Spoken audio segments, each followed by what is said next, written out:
Bonsoir tout le monde, bienvenue à cette troisième soirée de notre retraite du Carême qui s'intitule Notre Père qui est ici et maintenant. Alors, nous en sommes à la troisième semaine, il en restera une la semaine prochaine. Et ce soir, le thème de notre rencontre est Que ton règne vienne. Et parlant de venir, on a des gens qui sont venus de loin, d'un peu partout. Alors, on a des gens d'un peu partout dans le Québec et en Ontario. Les 2 dernières semaines, on avait demandé aux gens d'écrire dans le chat d'où ils sont. On va le refaire parce que c'est le fun, c'est interactif. Alors, on prend le temps dans l'onglet Discuter d'écrire d'où on est. Et ça nous fait toujours plaisir de voir d'où vous êtes. Alors, on a Hearst, bien entendu, Trois-Rivières, Saint-Pacôme.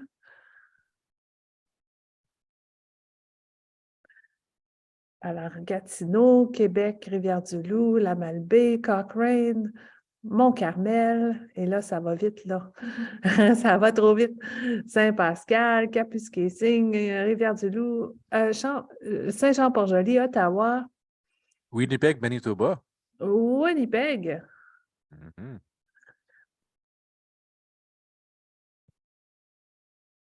Alors, la Pocatière, bien entendu. Alors, pour ceux qui sont ici avec nous, je ne sais pas s'il y en a que c'est leur première fois qu'ils se joignent à nous.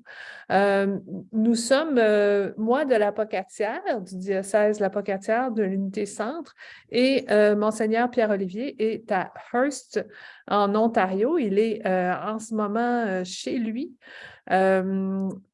Où il habite et on a la chance de collaborer ensemble pour faire cette belle retraite du Carême. Alors, sans plus tarder, je vous dis, comme je l'ai déjà dit, le thème de ce soir sera « Que ton règne vienne ».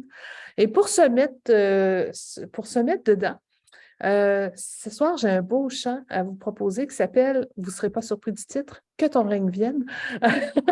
Alors, ce n'est pas le Notre Père au complet, mais ça parle surtout que ton règne vienne. Je pense que vous allez, pour plusieurs, le découvrir, ce chant-là, qui a été fait par des gens de Montréal. Alors, je vous partage ça à l'instant.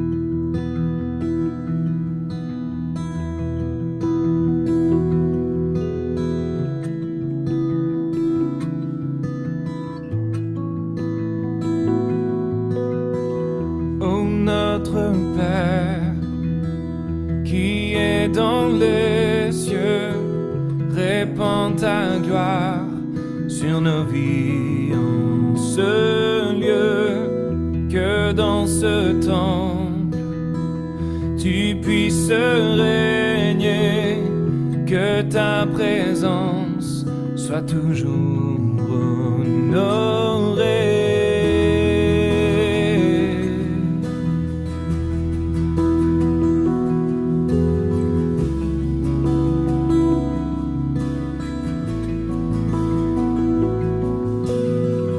Devant ta face, nous sommes à tes pieds.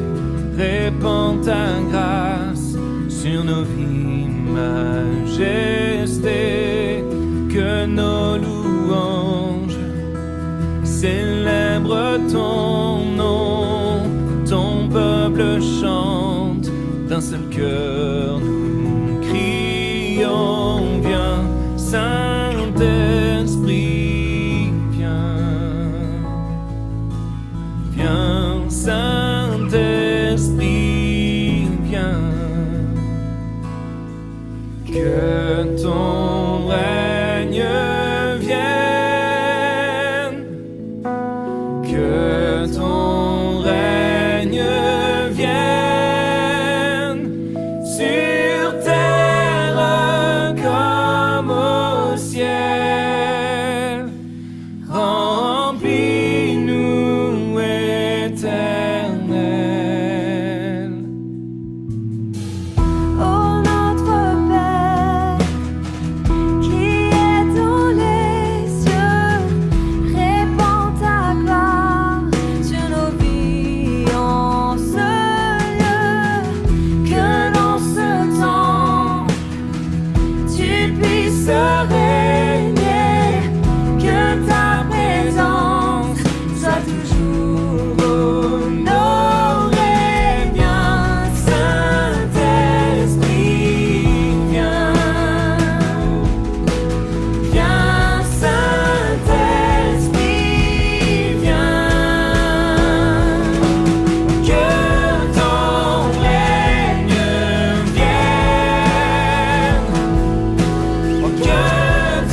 Merci beaucoup Anne-France.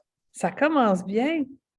Alors, on a pensé ce soir vous donner la parole en début de soirée.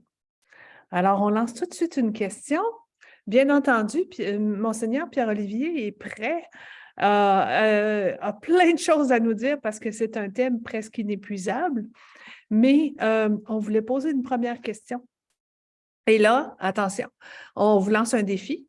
On va prendre 3-4 réponses en levant la main, là, vous pourrez répondre. Et le défi qu'on vous lance, c'est de ne pas vous lancer dans un enseignement parce que c'est le travail de notre évêque qui est avec nous, mais bien de répondre en une phrase. Ça ne sera pas facile. La question est, quand on dit que ton règne vienne, on s'adresse à Dieu, on lui demande que ton règne vienne. Qu'est-ce qu'on veut dire par là? Pose question. Alors, qu'est-ce qu'on veut dire par que ton règne vienne? Si vous avez une réponse, vous Oui, prenez le temps de penser. Marcella Monde. Ouvrez votre micro. Marcel? OK. Ça veut dire que ton règne d'amour, que l'amour règne sur la terre comme tu le veux. Merci beaucoup. Merci. Wow. Ça commence fort. Ça commence Rénal, fort. Rénal et Denise. Pour moi, ça signifie que son règne vienne d'abord dans mon cœur pour que je puisse éclater de son amour autour de moi. Merci, Rénal. Que ton règne vienne. Ça veut dire quoi? D'autres intuitions?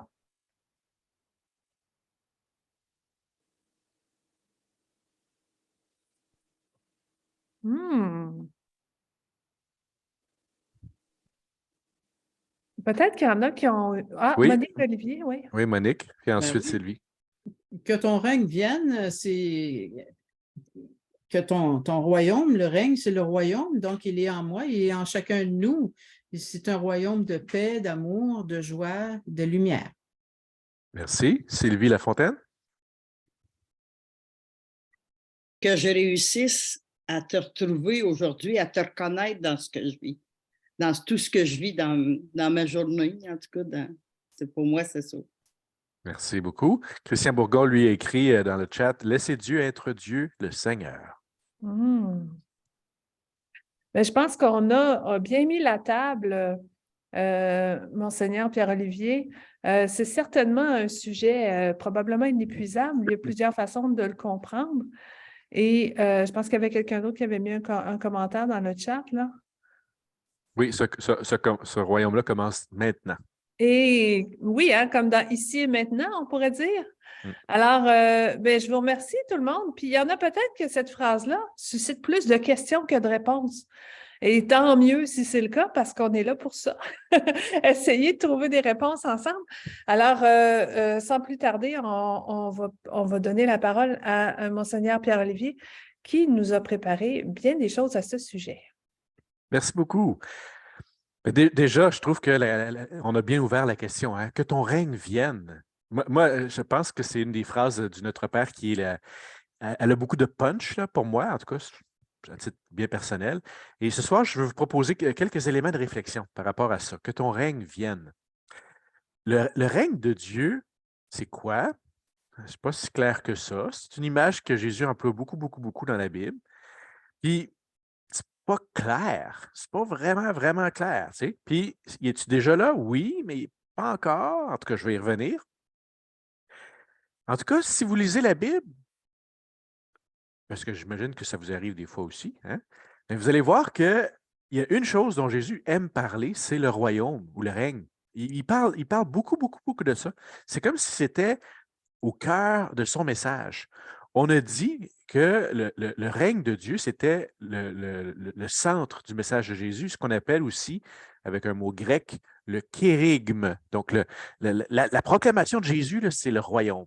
Okay? Ça, c'est très important. Il y a beaucoup de paraboles comme ceci. Le royaume des cieux, vous vous souvenez de la première semaine, j'ai dit le royaume des cieux, ça c'est dans Saint Matthieu, ou le royaume de Dieu, c'est la même chose. Donc, le royaume de Dieu est comparable à Alors, il y a on les appelle les paraboles du royaume. C'est comme si Jésus voulait annoncer quelque chose sans vraiment tout définir. Nous, les gens modernes, on veut avoir un programme avec une définition, puis tout est clair. Hein? Voici ce que Jésus nous demande. Mais là, on dit, OK, Jésus, là, il est venu pour travailler sur le royaume de Dieu. Fait que là, on est là. Oui, mais on fait ça comment? OK, c'est quoi? Y a-t-il un plan? Tu sais? Il y avait quelqu'un qui disait, c'est Martin Luther King qui avait dit I have a dream. Moi, j'ai un rêve, tu sais. Mais les gens plus concrets, ils aimeraient mieux avoir quelqu'un qui dirait I have a plan, tu sais. Moi, j'ai un plan. Mais Jésus, lui, il a un royaume. Qu'est-ce que c'est que ce royaume de Jésus? Il va dire, Jésus, le royaume des cieux est comparable à ceci. Regardez une petite semence qui était tombée en terre, puis qui est devenu un arbre puissant. Le royaume des cieux est comparable.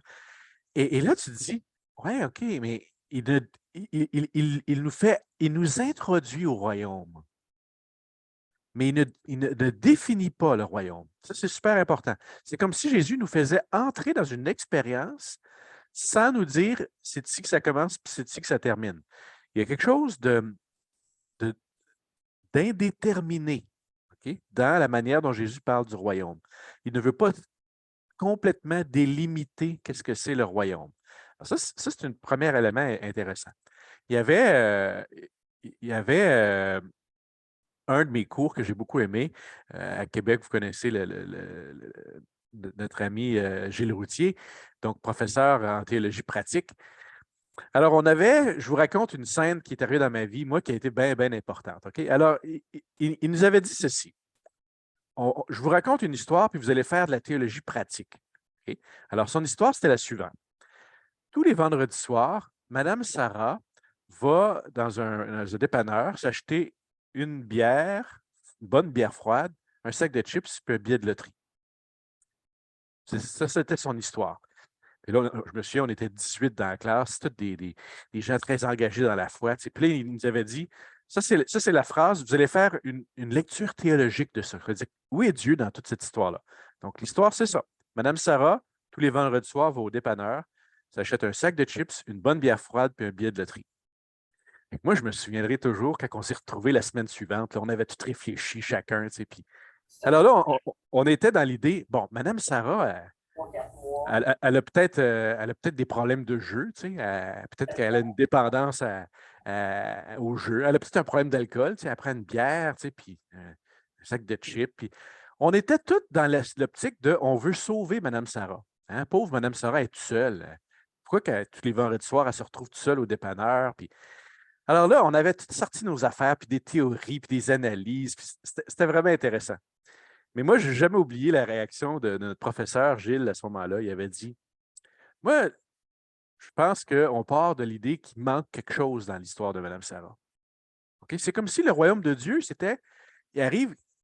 il manque quelque chose dans notre monde. Nous, on va amener le royaume de Dieu dans le monde, comme s'il n'était pas là. Okay? Alors, voici la réponse, la lecture de Gilles Routier. Il a dit, le royaume des cieux est comparable à Mme Sarah qui, tous les vendredis soirs, va au dépanneur, s'achète un sac de chips, une bonne bière froide puis un billet de loterie. Point. Fin de l'histoire. Puis on était, aïe, aïe, c'est donc bien impressionnant. Il venait de changer notre perspective parce qu'il nous disait, Mme Sarah, là, elle est peut-être bien heureuse, cette femme-là. Ça ne veut pas dire qu'elle a un problème de jeu ou d'alcool ou qu'elle est seule. Non, pour elle, les vendredis soirs, c'est une fête, puis elle vit quelque chose de bon là-dedans, puis elle fait ça. Alors, l'idée sous-jacente de notre bon professeur, c'était, nous, on part dans l'idée que le royaume de Dieu, c'est quelque chose qu'on s'en va amener, comme s'il fallait conquérir pour le royaume de Dieu. Mais supposons que le royaume de Dieu était déjà là. Oh, ben là, par exemple, ça change l'affaire. OK? Ah, le royaume de Dieu est déjà là. Ah, ça, c'est intéressant. Alors, Jésus est peut-être en train de nous dire Dieu est à l'œuvre dans notre monde, puis on ne s'en est pas rendu compte. Un peu comme je disais la semaine passée. On disait à Dieu, Dieu fait en sorte que ton nom soit sanctifié, en d'autres mots. Fais ta job de Dieu, là. Mais en réalité, on n'a pas besoin de dire il l'a fait. OK? Mais on pourrait renverser la question en disant, Dieu, aide-moi à voir la job que tu es en train de faire toi-même. Là. Alors, si on dit à Dieu, Dieu, fais donc que ton royaume arrive dans notre monde, là. Pensez bien que Dieu est déjà en train de faire advenir son royaume, mais il nous a précédés. Alors, peut-être que notre prière, que ton règne vienne, c'est Seigneur, aide-moi à voir que ton royaume est déjà à l'œuvre. Donc, là aussi, question de regard. Aide-moi, Seigneur, à voir que dans l'histoire de Mme Sarah, ben, le royaume des cieux est déjà là. Aide-moi à voir que dans ce que je vis en ce moment, ces temps-ci, ton royaume est dans ma vie en ce moment. Aide-moi à comprendre que, wow, tu es là, tu es en train de faire de quoi? Comme un jeune avait déjà dit dans un groupe de partage de la parole. Ah, il avait dit, la parole de Dieu puis ma vie, ça a le rapport. Il capotait, là, c'était une grande découverte dans sa vie. Bien, on doit tous faire cette redécouverte, chers amis, de dire, le royaume de Dieu, il est à Saint-Anne-de-la-Pérade, ce soir. Il est à Kapuskasing. Il est à Trois-Rivières. Il est à Hearst. Il est partout où on est. Il est à Gatineau. Oui, le royaume de Dieu est même à Gatineau, les amis. Voyez-vous, quand le royaume de Dieu est rendu à Gatineau, là, il se passe quelque chose. Moi, j'ai grandi à Gatineau. Alors, ça, c'est bien ça. Alors, hey, prendre conscience que Dieu est déjà en train d'agir. Ça, c'est merveilleux. Puis, Jésus, il parlait juste du royaume. Et on a même dit que c'était le kérigme de Jésus, le cœur de son message, c'était le royaume. Puis là, quand Jésus est mort et ressuscité, puis après ça a été les apôtres, eux autres, ils ont commencé à parler de quoi? Ils ont commencé à parler de Jésus. Puis là, on se dit, c'est drôle. Jésus nous parlait du royaume, puis l'histoire de l'Église, nous autres, on parle de Jésus. Il y a deux choses là-dedans. Un, les apôtres ont compris qu'en Jésus, le royaume est parfaitement actualisé. Jésus, il est le basileos, encore un mot grec. Ça veut dire il est le royaume, il est le Seigneur, le royaume vivant. En Jésus, quand Jésus est là, le royaume est là. OK, ça c'est une belle phrase, ça. Quand Jésus est là, le royaume est là. Alors, en ce sens-là, on n'a pas trahi le message de Jésus. Les apôtres puis l'Église n'ont pas changé le message du Christ. On a compris que son message, ultimement, il s'était parfaitement accompli en Jésus. Cependant, plus le temps passe, les siècles ont passé, plus on a commencé à se rendre compte que, ouais, peut-être qu'il faut qu'on redécouvre quand même qu'est-ce que Jésus voulait nous inviter à vivre avec l'idée du royaume. C'est pour ça que de plus en plus, il y a toute une réflexion théologique qui s'est faite les derniers siècles sur retrouver l'idée du royaume. Et les principaux points, c'est que Jésus est à l'œuvre dans l'Église, Dieu est à l'œuvre dans l'Église, le royaume est dans l'Église. On est d'accord? Même si des fois, c'est plus dur à voir. OK, on en convient. Mais on le croit quand même. OK, Dieu est à l'œuvre dans l'Église. En même temps, chers amis, on découvre de plus en plus que Dieu est à l'œuvre en dehors des frontières officielles de l'Église. Ça, c'est un point important. Pendant des siècles, par exemple, il y avait eu une phrase qui avait été tirée hors de son contexte, puis vous l'avez déjà entendu, hors de l'Église, point de salut. Hein, on disait, si ce n'est pas dans l'Église, c'est pas bon. Mais ce n'était pas ça le cœur du message. Ça avait été dit 1000 ans avant, c'était pour dire, si tu te coupes de la communauté, tu ne trouveras pas là ton salut. Et ça a bien du bon sens. Mais on en avait fait une phrase abstraite, universelle, en disant, hors de l'Église, point de salut. Bien là, ce n'était pas ça le message initial. On est devenu exclusif. Nous, on a le royaume, les autres. Nous, on est pépé, eux autres ne sont pas pépé. Hein? Vous connaissez la chanson? Nous autres, on a le royaume, vous autres, vous ne l'avez pas. Donc, on est devenu comme, hein, nous, on l'a l'affaire, pas vous autres. Mais c'est ça qui a été un des grands problèmes dans l'histoire. À chaque fois qu'on s'empare d'un don de Dieu puis qu'on le rend exclusif, même les Juifs à l'époque de Jésus, c'est ce qu'ils avaient fait. Ils ont reçu un don, le peuple juif, pour le monde entier. Pas pour eux autres. Mais chaque fois qu'il y a des gens qui deviennent exclusifs au lieu d'être inclusifs ou ouverts sur le monde, il y a des problèmes qui surgissent à l'horizon. Aujourd'hui, ça veut dire que nous, si on veut redécouvrir que ton règne vienne dans une saine théologie, et le Concile Vatican II nous l'a très, très bien expliqué, il faut être conscient très, très profondément que Dieu est à l'œuvre dans l'Église, mais aussi en dehors des frontières visibles de l'Église. et que toute personne dans le monde qui suit sa conscience, Dieu est à l'œuvre dans le monde, partout. OK? Et ça, c'est des points qui sont très importants parce que ça va nous amener à avoir une attitude qui n'est pas conquérante. On n'est pas en train de conquérir le monde. Souvenez-vous la chanson de Gethsemane, hein? On parle des gens là, qui ont été à la conquête du monde, mais qui n'ont semé que la ruine et le deuil.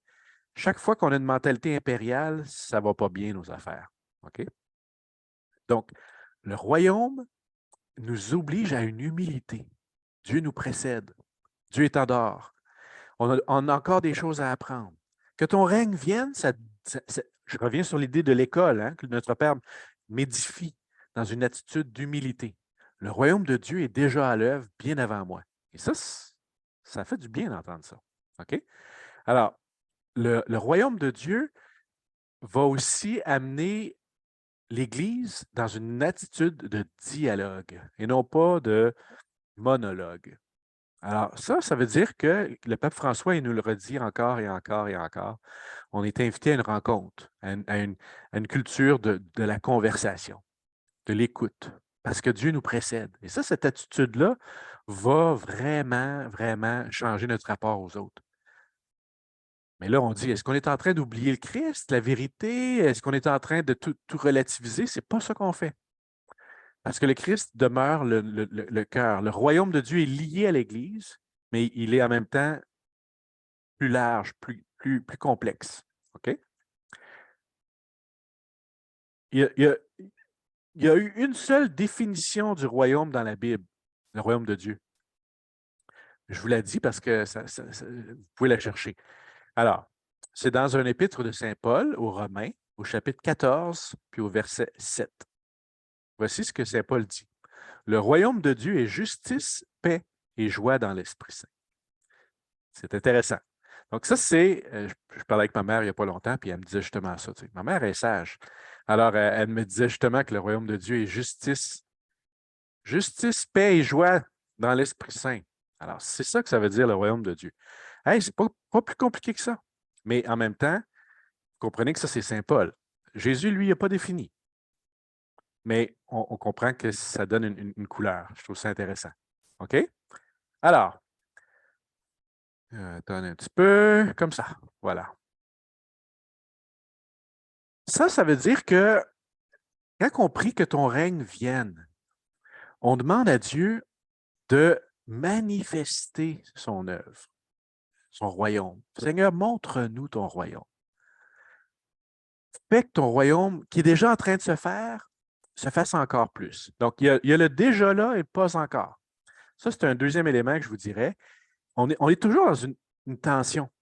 Si on était juste dans l'idée que le royaume n'est pas encore arrivé, on pourrait avoir des semaines où on a l'impression que ça n'a juste pas de bon sens. Là, on se dirait, là, coudonc, je fais juste vivre des épreuves, des difficultés. T'es où, Seigneur? T'sais? Mais je ne peux pas juste attendre, comme on le souhaitait avant, au jour de l'an. Mon Dieu, bénissez cette nouvelle année, rendez heureux elle vous a donné pour mériter le paradis. Cette idée qu'on avait à l'époque, qu'on allait mériter le paradis, puis le paradis vient à la fin de nos jours.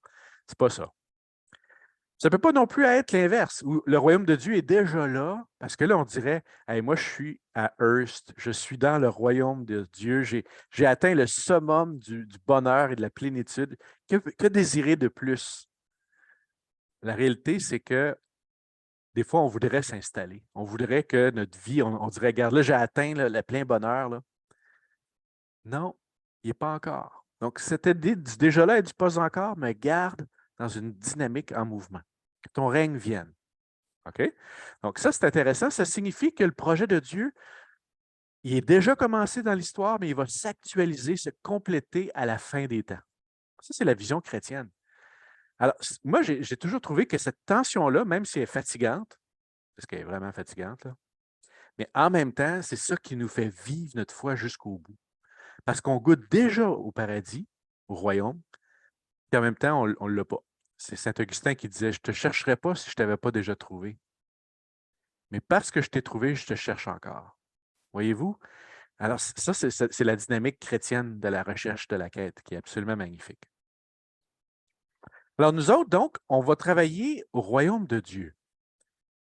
C'est ça la raison d'être de l'Église. Et des fois, je pose la question aux gens, là, puis je leur demande, ça sert à quoi l'Église? C'est quoi notre but dans la vie, nous autres? C'est quoi notre mission? Comme Coca-Cola, vous savez-vous, c'est quoi la mission de Coca-Cola? Oui, c'est produire du Coca-Cola. Hein. C'est quand même toute une mission qu'ils ont, eux autres. C'est quoi la mission de l'Église? Ben là, les gens, ils ne savent pas trop. Tu sais, des fois, qu'est-ce qu'on fait dans la vie, nous autres? Bien, le Concile Vatican II, que je vous encourage toujours à lire, nous dit ceci, l'Église existe. Elle est le signe du royaume et elle est servante du royaume. Ça, c'est les deux. Signe, donc déjà dans l'Église, il y a quelque chose qui se manifeste. Puis servante, il y a quelque chose de plus grand qu'elle. Et ça veut dire que notre mission à nous, comme disciples de Jésus, c'est de faire en sorte que nos communautés soient signifiantes, vivantes, heureuses, belles, parlantes, inspirantes. Puis en même temps, c'est que nos communautés soient toujours au service du monde, rendre le monde meilleur. On est venu ici pour changer le monde, pour aider notre monde. Et ça, je trouve que ça nous aide à comprendre ça. Il y a eu toute une théologie qui s'est développée avec le temps sur qu'on appelle la théologie de la libération, qui nous rappelle que l'Église est au service d'un monde meilleur. Parce qu'on pourrait encore et encore penser que notre mission, c'est de ramener du monde dans nos affaires. Si le monde vient à la messe, notre mission est accomplie. Oui, il y a quelque chose qui se vit là-dedans. Je ne peux pas le nier. Là. Ce matin, j'étais à Cochrane. Il y avait une super belle communauté. On vit des choses intenses dans le diocèse ici, ces temps-ci, vous le savez. Puis en même temps, les gens étaient là. On avait un groupe de jeunes. Il s'est passé quelque chose de magnifique. C'était très beau. Mais moi, je me suis dit, regarde, il y a quelque chose du royaume là, de ce qu'on a vu là. Donc, c'est clair que quand on est réunis et on vit quelque chose de fort, il y a quelque chose de Dieu. Mais pas seulement ça. Pas seulement ça. Hier après-midi, à Cochrane, je marchais, puis il y avait une espèce de festival de skidoo qui me rappelait ce que j'avais connu à Chibougamau. Alors là, quand tu vois des skidoo sur un lac, ça, c'est le royaume de Dieu. Tu te dis, qu'est-ce que tu veux de plus dans la vie? Tu sais? Les gens ils courent, puis ça y va à toute vitesse. Mais je fais des blagues, mais non, j'en fais pas. Je vous dis que le royaume de Dieu est comparable à une course de skidoo à Cochrane. Okay? Alors, un jour, vous viendrez voir ça, OK, l'an prochain. Vous allez voir le royaume de Dieu ici. Le royaume de Dieu est donc aussi en dehors de l'Église. Puis il y avait tellement de générosité, des bénévoles, des gens impliqués, la communauté, il y avait des repas, il y avait plein d'affaires. Je me disais, mais ça, c'est magnifique. Donc, que nos églises, et le pape François, il veut qu'on soit des églises en sortie. Ça, c'est tout le même thème, là, ce que je vous redis là. Le pape, il veut que nos églises soient des communautés comme des hôpitaux de campagne où on sort. Chaque fois qu'on prie le Notre Père, on est en train de dire, Seigneur, aide-nous à vivre vraiment notre vie de disciple, que ton règne vienne ici. Puis en même temps, aide-nous, Seigneur, à sortir pour travailler avec d'autres à ton avènement. Vous me suivez toujours? C'est bon? All right. Merci. Maintenant, il y a une autre affaire.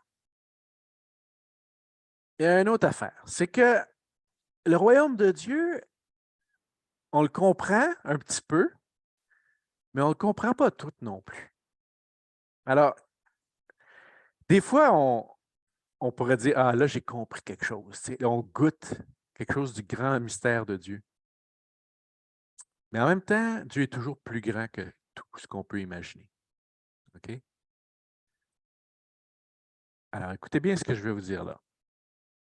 On ne peut pas comprendre spirituellement et théologiquement tout le sens de notre monde actuellement.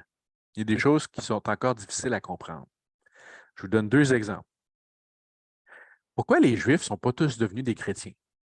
Okay? Ça, c'était une grande, grande question de Saint Paul. Alors, si cette question-là vous intéresse, vous irez lire l'Épître aux Romains au chapitre 9, les chapitres 9, 10 et 11.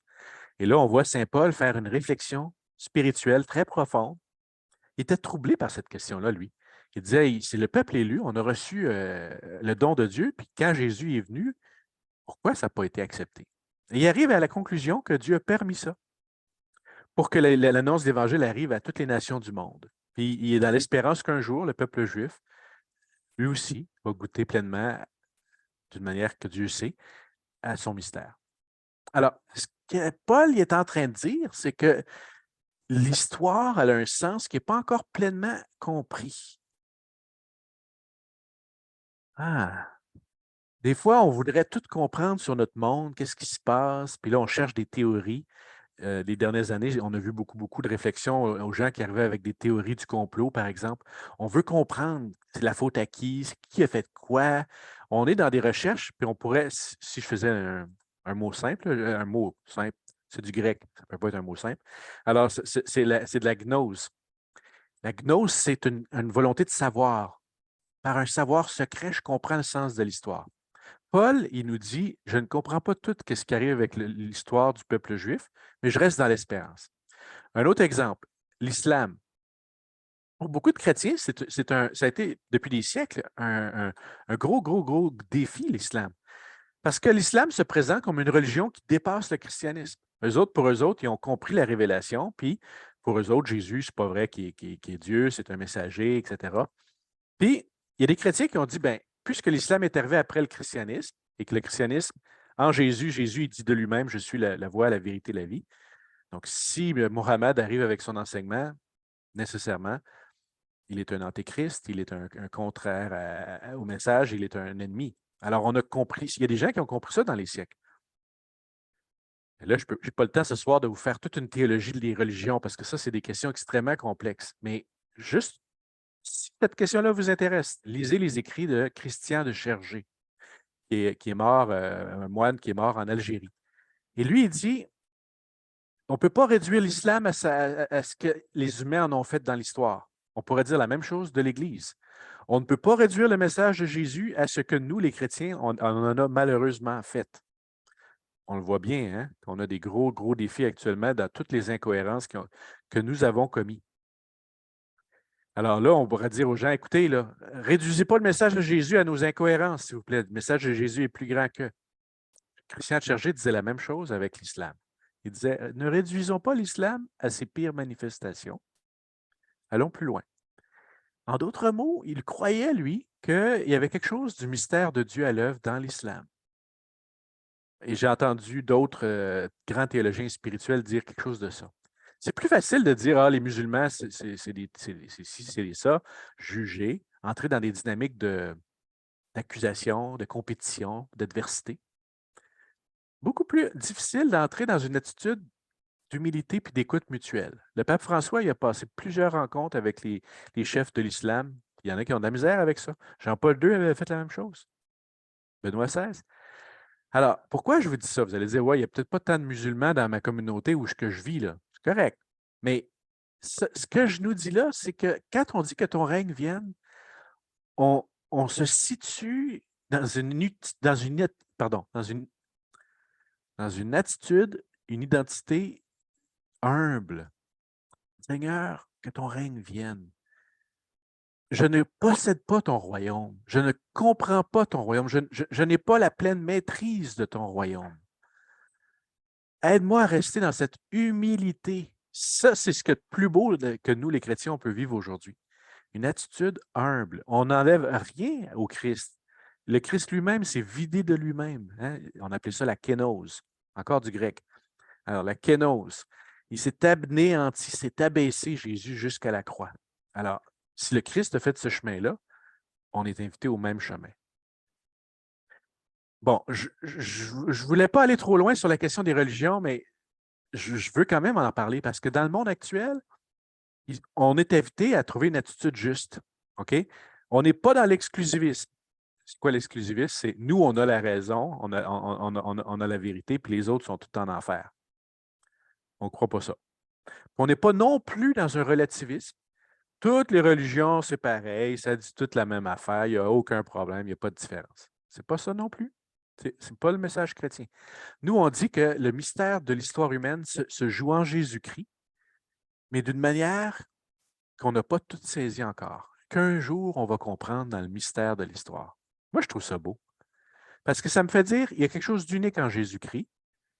Il n'est pas juste un messager, là, comme d'autres pensent. Pour nous, il est Dieu lui-même, qui a pris chair, qui est entré dans notre monde. Il a changé radicalement l'histoire humaine. Alors, c'est ce qu'on appellerait une approche ni relativiste, ni exclusiviste, une approche inclusiviste. Alors, je viens de vous résumer 45 heures de théologie des religions en 4 minutes et demie. Alors, mais ça a été un de mes cours préférés que j'ai eu. jadis à l'Université Saint-Paul. Je salue mes professeurs du temps qui m'ont bien marqué. Cela étant dit, je pense que ça peut marquer chacun d'entre nous dans notre rapport au monde. Je n'ai pas une exclusivité, mais j'ai quelque chose à apporter. J'ai quelque chose à recevoir et j'ai quelque chose à donner. Donc, on entre dans cette mutualité-là. Prier le Notre Père est donc fantastique comme école de développement du dialogue, de l'ouverture. Mais l'ouverture ne veut pas dire qu'on n'a plus rien. L'ouverture ne veut pas dire qu'on n'a plus rien à apporter, à donner. Vous comprenez bien? C'est bon? OK. Dernier point. Vous voyez que juste dire que ton règne vienne, ça n'amène-tu des gros sujets? Hein? Ce soir, je vous parle des grosses affaires. Là. Mais moi, je pense que c'est de ça. Donc, j'avais besoin de vous parler ce soir.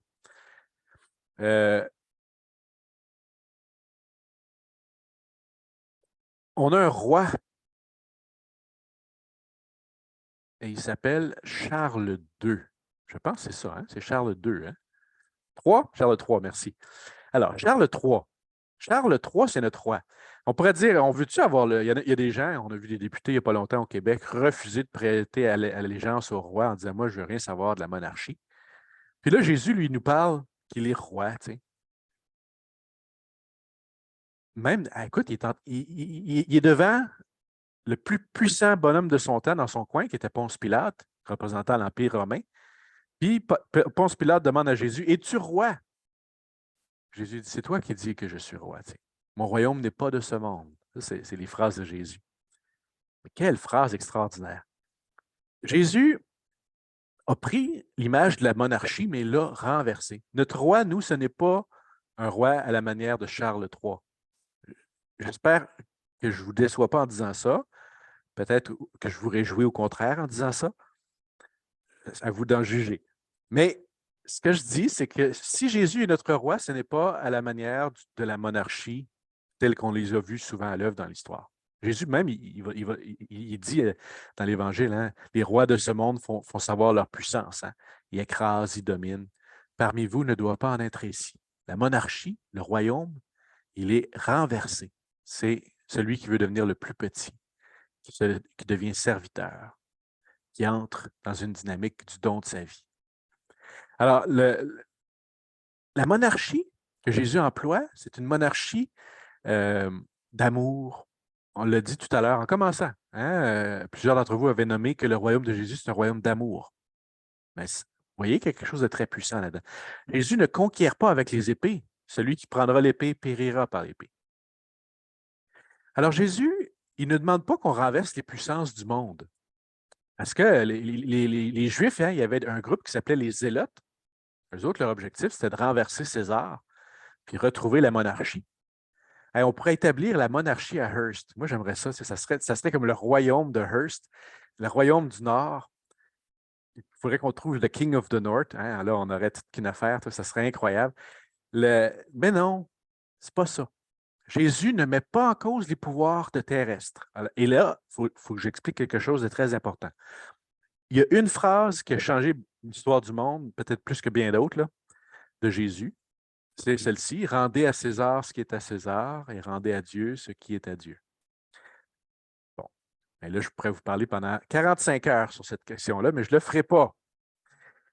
Ce que ça signifie, c'est que Jésus reconnaît la légitimité des pouvoirs civils. Rendez à César ce qui est à César. Mais en même temps, Jésus relativise les pouvoirs civils. Rendez à Dieu ce qui est à Dieu. Seul Dieu est absolu. Alors, un exemple. Certains à Trois-Rivières m'ont entendu l'année passée, quand on était dans une crise. Je ne sais pas si vous vous souvenez, l'année passée, là, il y avait comme une espèce de. C'était quoi donc? C'était comme une pandémie, je pense. Alors, oui, il y avait une pandémie. Puis, il y avait un gouvernement qui nous avait demandé d'avoir un passeport vaccinal, même pour entrer à l'Église. Puis là, il y a eu toutes sortes d'affaires là-dessus. Puis bon, les évêques du Québec, dont j'étais, avions produit un texte très intéressant qui disait ceci. Il faut reconnaître la légitimité du gouvernement. Le gouvernement Legault ou Trudeau, ils ne sont pas juste des gouvernements qu'on doit accepter ou toffer. Là. Ils sont légitimes et leur pouvoir, il est bon, il est voulu par Dieu. Le Concile Vatican II a repris cette idée que les pouvoirs temporels étaient une bonne chose. Et nous, les chrétiens, on n'est pas des rebelles. On refuse de dire que l'État est antéchrist, puis contraire à tout. Okay? Parce qu'il y a des chrétiens extrêmes qui, pendant la crise, ont dit refuser tout pouvoir civil. Ça, ce n'a pas été la perspective chrétienne, catholique, dans ce que je suis en train de vous exprimer là.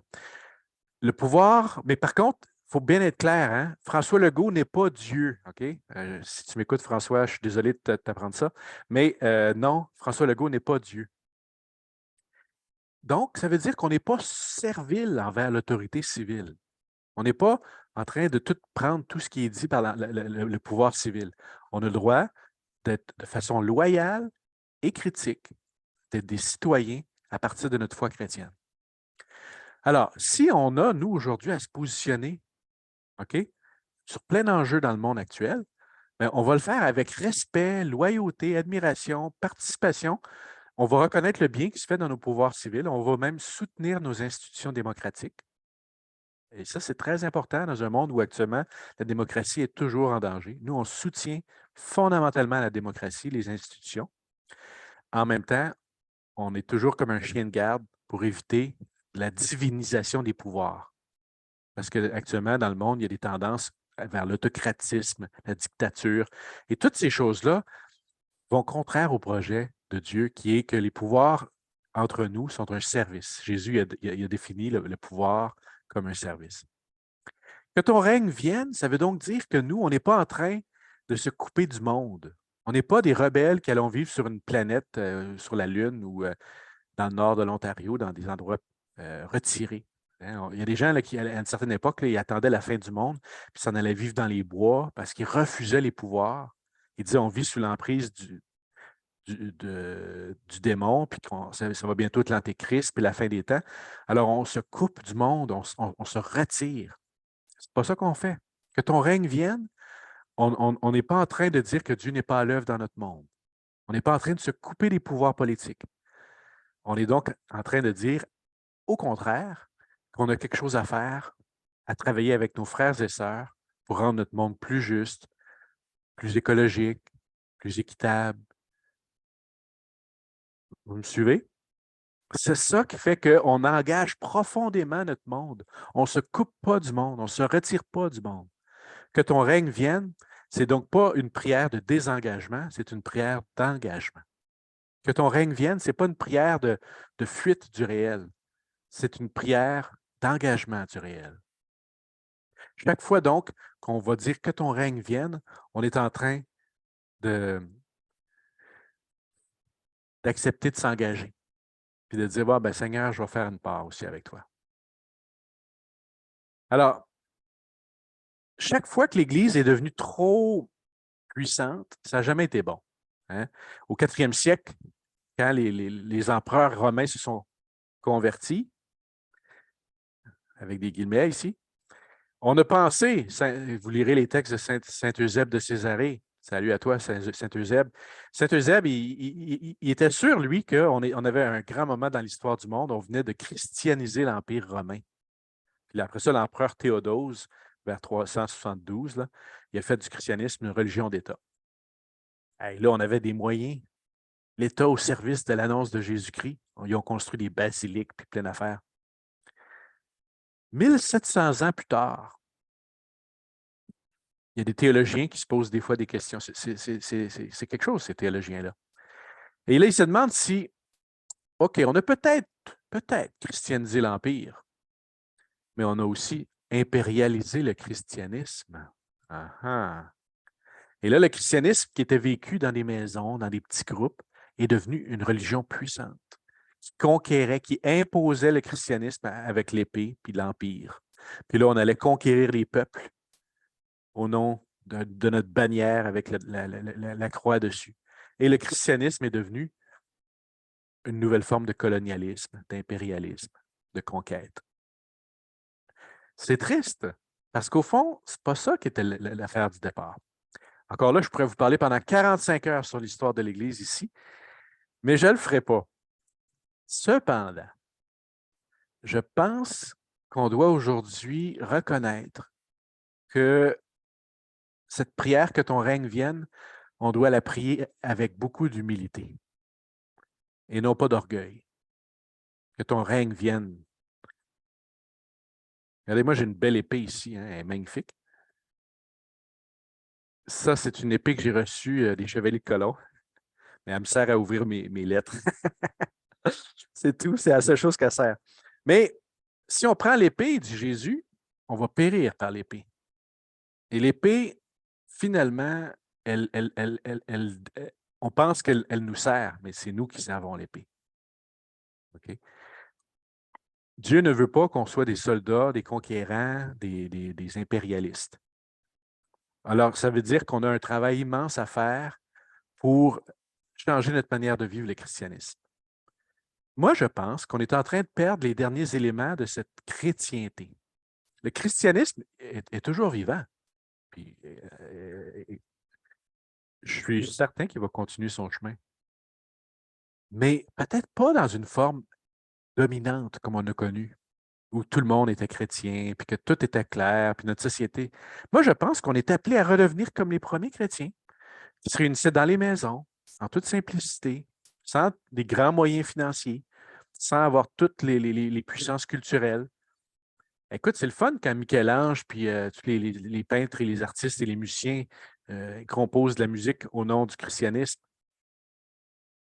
C'est plus difficile quand on a l'impression d'être des insignifiants, d'être le petit reste, d'être un petit peu comme en marge. Le pape François nous dit qu'on vit en marge, en périphérie. Moi, je pense qu'il y a quelque chose qui est en train de se vivre dans notre Église actuellement. On pourrait se lamenter en disant le christianisme est en train de mourir, notre société est en train de se déchristianiser. Peut-être, mais je ne pense pas, moi. Je pense qu'on est en train de perdre une figure d'Église, l'Église triomphante, pour retrouver une figure d'Église beaucoup plus humble. En conclusion, chers amis, quand on prie que ton règne vienne, vous voyez que le mot règne, comme celui du mot père, demande beaucoup de mise à jour. Hein? J'ai commencé le premier soir en disant notre Père qui est aux cieux, la paternité, ça amène bien des questions. Bien, même chose pour le règne. Dans le monde aujourd'hui, on ne peut plus parler du règne de Dieu comme on le fait dans l'histoire. Ou si on le fait, il va falloir qu'on le fasse avec les nuances que j'ai essayé de vous amener ce soir. Cependant, pourquoi qu'on a dit ça? C'est absolument magnifique, la prière de Jésus. Parce que ça va nous mettre dans une attitude d'ouverture, d'humilité, de collaboration avec Dieu. Même si on ne comprend pas tout, on avance. On goûte déjà quelque chose, mais on n'a pas tout non plus. On a soif, on continue d'avancer, on marche. Et le règne de Dieu dépasse nos frontières, nos projets, nos institutions, nos programmes. Ça nous ouvre donc, ça nous amène dans l'émerveillement. Ça nous fait entrer dans quelque chose où on n'a pas tout le contrôle. C'est magnifique. C'est magnifique. Notre Père qui est ici et maintenant, ben, il est ici. Il est avec nous ce soir.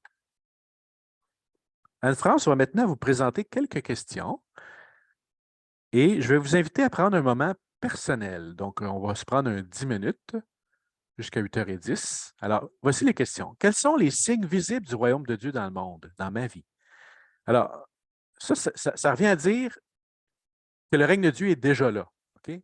Où est-ce qu'il est? Il est où le règne de Dieu? Le royaume de Dieu? Il est où? On chantait « Il est où le bonheur? Hein? » Il est où le bonheur? Il est où? Il est où le royaume? Il est où? OK. Deuxième question, comment je peux collaborer à l'événement, moi? Qu'est-ce que je pourrais faire? Comment je pourrais collaborer à l'avènement du royaume? Puis, si ça vous dit, ça va peut-être prendre un petit peu plus de temps, là, mais faites comme le bon Père Gilles Routier avait fait avec ses étudiants. Le royaume de Dieu est comparable à... Commencez avec cette phrase-là, là, puis inventez une parabole vous-même. OK? Et ça va être votre parabole du royaume. Puis là, Gilles Routier, c'était le royaume de Dieu est comparable à Madame Sarah qui, tous les vendredis soirs, va au dépanneur. Tac, tac, tac, tac, tac, tac. Et c'est ça son histoire. Moi, je pourrais dire ceci. Le royaume de Dieu est comparable à 59 personnes réunies un dimanche soir sur 59 branchements, parce qu'il y a plus que 59 personnes, mais réunis dans un dimanche soir de 2023 pour réfléchir ensemble sur notre Père. Le royaume de Dieu est comparable à ça. OK? Donc, exercez-vous à écrire des paraboles du royaume dans votre vie. Ça, je pense que ça pourrait être intéressant. Alors, on va faire un petit fond musical, je pense. As-tu quelque chose pour un petit fond musical? La première semaine, le son n'était pas très bon cependant, au moment que tu as mis un petit fond musical, mais on va s'essayer. Alors, on se donne jusqu'à 8h10.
Parfait. Alors, si vous voulez, on va revenir en grand groupe. Merci d'être toujours là. Écoutez, moi, on va prendre quelques instants des réactions. 2 ou 3 choses. S'il y en a une ou l'autre personne d'entre vous qui a le goût de nous lire sa parabole du royaume, ça pourrait être intéressant. Ou comment vous répondez à une des questions, ou ça peut être un commentaire un petit peu plus général. On se rappelle que comme on est quand même plusieurs, on essaie de garder nos interventions assez brèves et je vais réagir peut-être de temps à autre. Puis ça nous donne l'occasion d'avoir aussi une richesse dans le groupe que nous sommes ensemble. Alors, s'il y en a qui ont le goût de réagir d'une manière ou d'une autre, vous levez la main ou vous allez dans Réaction en bas, puis vous pèsez sur Raise Hand ou lever la main. Ça marche très bien. Yancy. OK. Moi, j'essayais de chercher, de me compliquer la tête, je me cassais la tête, de trouver quelque chose d'intelligent à dire. Puis, tout ce qui m'entend dans moi, c'est les oiseaux et les écureuils sur mon balcon, puis en bas de mon balcon. J'ai essayé de penser à l'autre chose. Non, c'est le royaume des cieux, le royaume de Dieu est comparable aux oiseaux et aux écureuils qui viennent sur mon balcon. Toujours présent. Super. Toujours Merci. présent. Ouais. Merci. Jeanne? Oui, alors justement, le royaume de Dieu est comparable à une marche en forêt où on se laisse émerveiller par tout ce qui nous entoure. On est des gens de la campagne, alors. Merci. Pascal? Oui, c'est très simple. C'est des grands moments comme on a eu récemment, des grands moments de joie lors des Jeux du Québec. On avait les Jeux du Québec dans notre petite ville. Fait qu'on a eu plein de surprises, des belles rencontres, de la joie à travers les sports. Voir les bénévoles, l'entraide, les jeunes, le dépassement de soi. Tu sais, c'est tout simple. Je n'ai plein, en fait, je n'aimerais pas tous, mais s'émerveiller d'un enfant ou un bon repas aussi. Tu sais, c'est comme tous des petits échantillons dans la vie quotidienne. La belle musique, etc., là, du paradis. Voilà. Merci. Merci beaucoup. Marielle? Bien, moi, je viens de vivre le décès de mon mari et on a eu les funérailles samedi dernier. Puis les signes du royaume, j'ai vu les signes du royaume avec toute cette célébration-là et toutes les sympathies des gens.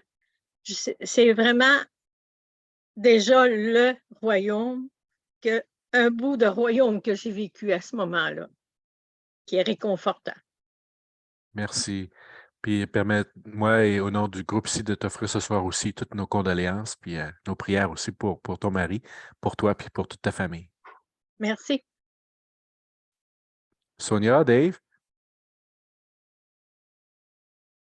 Wow, avec ce que Marielle vient de partager, je pourrais dire aussi que le royaume de Dieu, je l'ai vraiment vu dans le décès de notre fille. Vraiment, je l'ai vraiment ressenti et très vécu. Mais aussi, je voulais dire, le royaume de Dieu est comparable à un bébé naissant. L'odeur, la chaleur, la douceur, le calme, vraiment incroyable. Le royaume de Dieu est là. Merci. C'est bon? Oui, bonjour Pierre-Olivier, c'est Gaëtan. Oui, salut Gaëtan. Bon, le royaume, ben moi, je trouve que ça a du sens, tout ce qui est partagé. Puis moi, j'ai senti besoin de préciser que le royaume de Dieu est comparable à la diversité de la vie sur Terre, le règne autant végétal, animal, et le point bien précis, la cohabitation entre les groupes ethniques. C'est de ne pas s'isoler, juste d'avoir une ouverture envers les autres. C'est mon partage. Merci beaucoup, c'est magnifique. Micheline, puis ensuite, ce sera l'iPad à Sylvie Bélanger. Micheline, tout d'abord. OK. Moi, je voudrais dire que le royaume de Dieu, pour moi, c'est comme un grand jardin qu'on cultive au quotidien et puis dans lequel on va récolter de la beauté. C'est un environnement extraordinaire, de la beauté, mais aussi des choses qui vont nous nourrir. Mais il y a une partie qui est cachée, il y a les racines aussi. En tout cas, qu'on pourrait élaborer très longtemps une parabole en comparant le royaume de Dieu à un jardin qui est à cultiver tout au long de notre vie. Merci. Merci, Micheline. Oui, iPad de Sylvie Bélanger.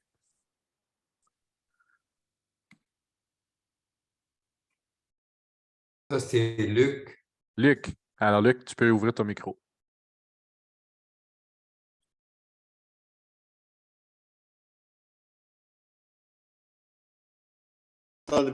N'entendez pas? Oui, ça va là. Mon Dieu, c'est une très, très bref comparaison. Le royaume de Dieu est semblable à cette dame qui vient 2 fois la semaine laver les pieds d'un humble prêtre de 96 ans. Avec beaucoup de tendresse, autant comme ma mère qui nous servait à manger et à boire. Le royaume de Dieu est extrêmement présent. Merci. Merci, Luc. Magnifique.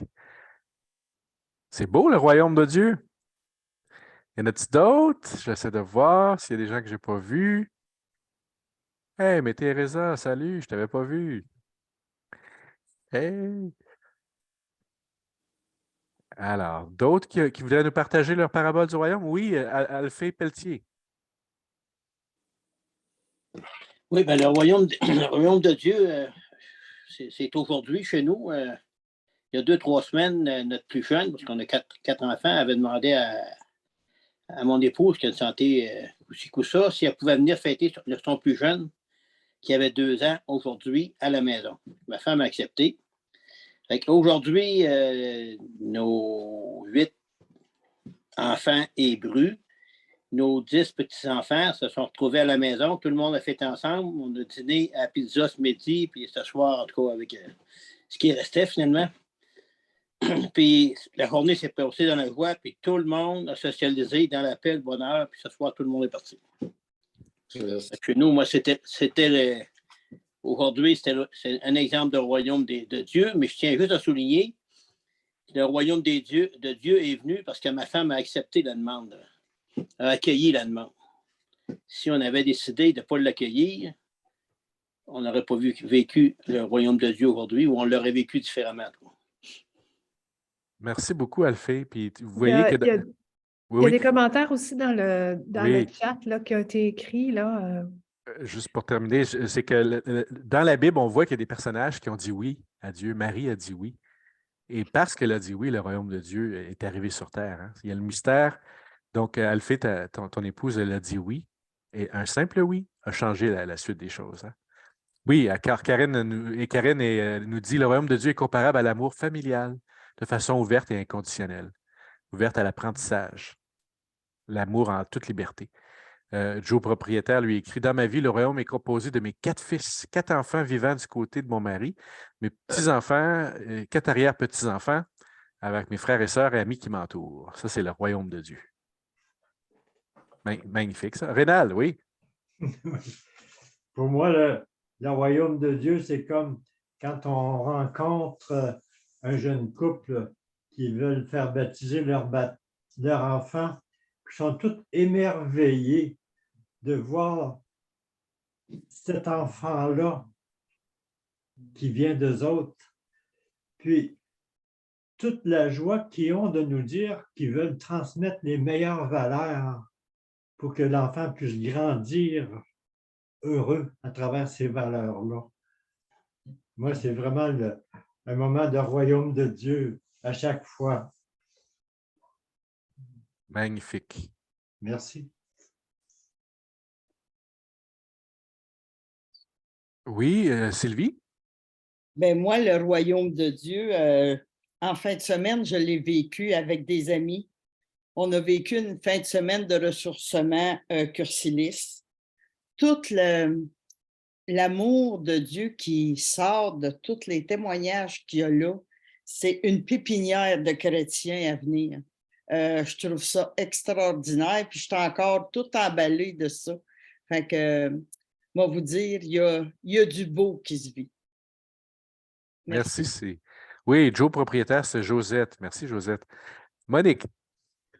Le royaume de Dieu est comparable à l'accueil de la personne nouvellement arrivée au pays. Absolument magnifique. Alors, chers amis, merci de chacun des témoignages. Puis je vous invite à poursuivre l'exercice cette semaine, hein, de vous partager ça. Le royaume de Dieu, c'est quoi? Puis ce que je trouve le fun avec tout ce qu'on vient de se dire, c'est qu'il y a une variété. Le royaume de Dieu, c'est riche, c'est beau, c'est grand. On n'a pas fini de tout déballer ça. Puis ça va être quelque chose qu'on va célébrer jusqu'à la fin des temps, jusqu'à la fin du monde. Alors ça, c'est plutôt encourageant. Alors, en terminant, on va prendre un petit moment de prière et je vais dire en votre nom la prière de Jésus.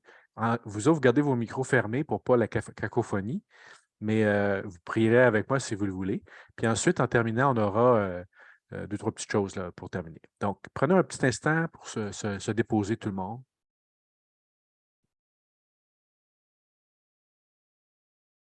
Alors, Seigneur, moi, je te dis merci ce soir de nous avoir fait goûter à la beauté, la bonté du royaume, de ton royaume. Il est ici, maintenant. Et en même temps, c'est quelque chose qui est encore en marche, qui nous appelle à grandir et à continuer. Merci de nous donner la joie, la force, le désir de marcher avec toi. Alors, avec nos frères et sœurs du monde entier, de tous les temps, de toutes les époques, nous voulons redire, Seigneur, la prière que tu nous as enseignée.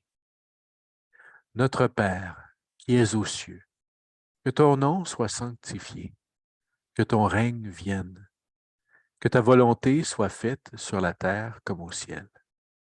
Donne-nous aujourd'hui notre pain de ce jour. Pardonne-nous nos offenses, comme nous pardonnons aussi à ceux qui nous ont offensés. Et ne nous laisse pas entrer en tentation, mais délivre-nous du mal. Envoie sur nous tous ton esprit de joie, de paix, de justice, dans ton esprit. Au nom du Père, du Fils et du Saint-Esprit. Amen.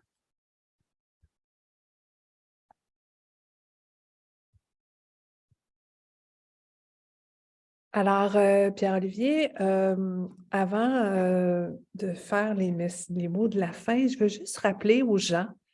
Alors, je comprends que le dimanche soir, on compétitionne contre Tout le monde en parle, La Voix, les Oscars ce soir, mais en même temps, il y a aussi des gens qui ont compris qu'ils pouvaient le prendre après sur YouTube. Puis pour les gens qui sont ici ce soir, qui disent, ben j'aimerais ça pouvoir retrouver.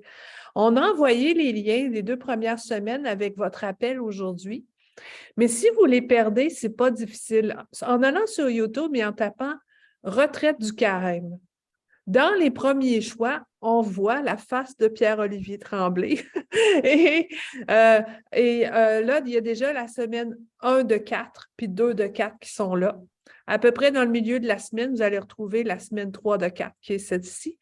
Alors, si vous avez des amis qui voudraient y être, mais qui n'ont pas pu y être, vous pouvez leur dire là, qu'on les invite à aller voir notre retraite qui est disponible et elle va rester là.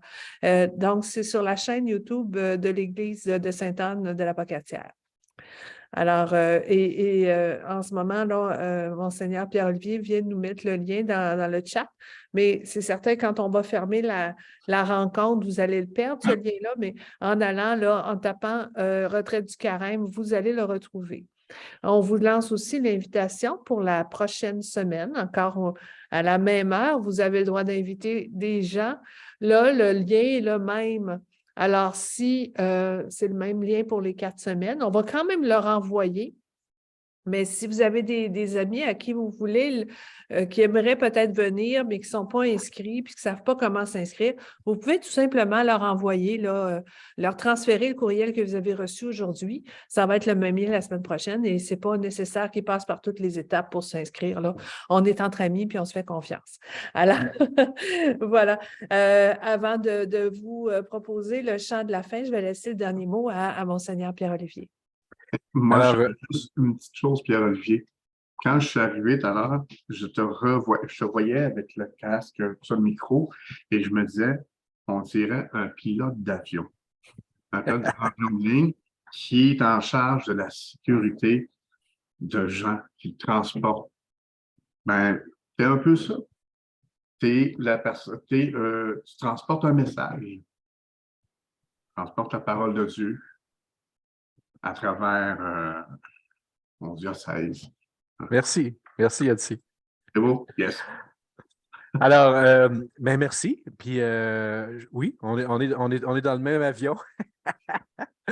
Alors, que ton règne vienne, je nous souhaite de continuer à méditer et d'approfondir cette phrase tellement profonde que Jésus a voulu nous laisser. Puis on va continuer à le faire ensemble. On va écouter ensemble un beau classique de notre ami Robert Lebel. Alors, que ton règne vienne. Bonne fin de semaine, tout le monde.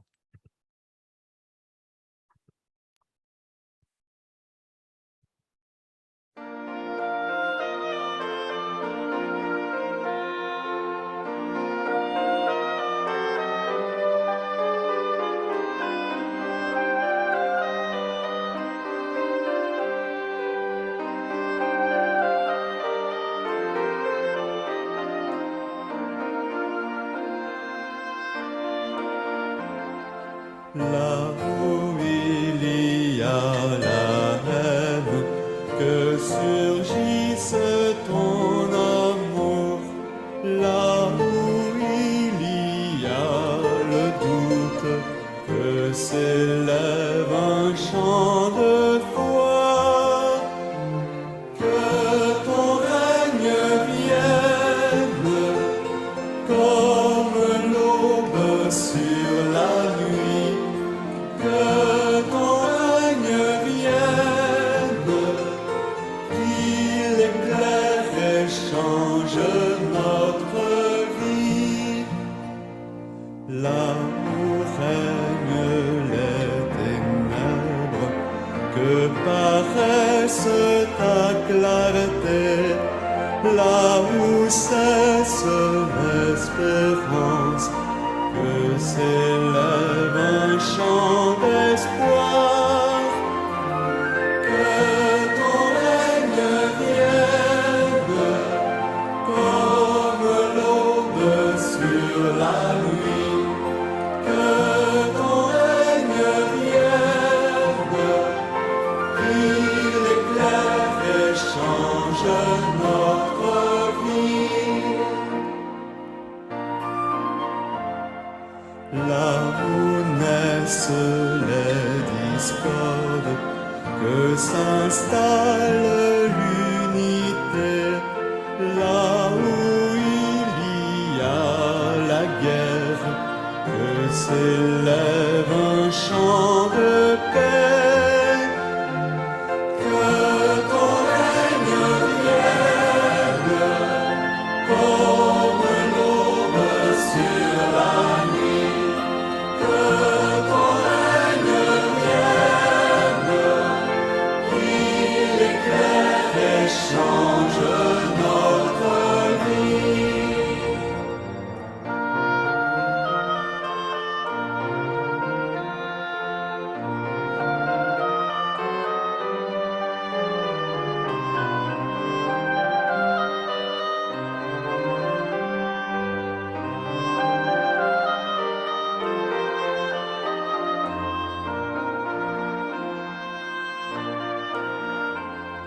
Là où il y a l'offense, que s'éveille le pardon. Là où règne la tristesse, que s'élève un chant de joie. Là où germe le mensonge, fait fleurir la vérité. Là où siège l'injustice, que s'élève un chant d'amour. Que ton règne vienne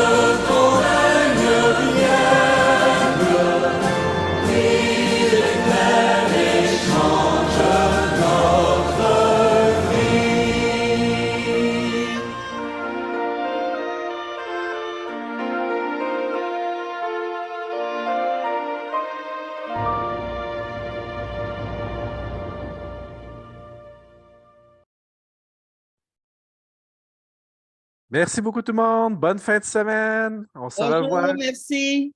Bye bye. Bonne semaine tout le monde. Bonne semaine. Merci beaucoup, Pierre-Olivier et Anne-France.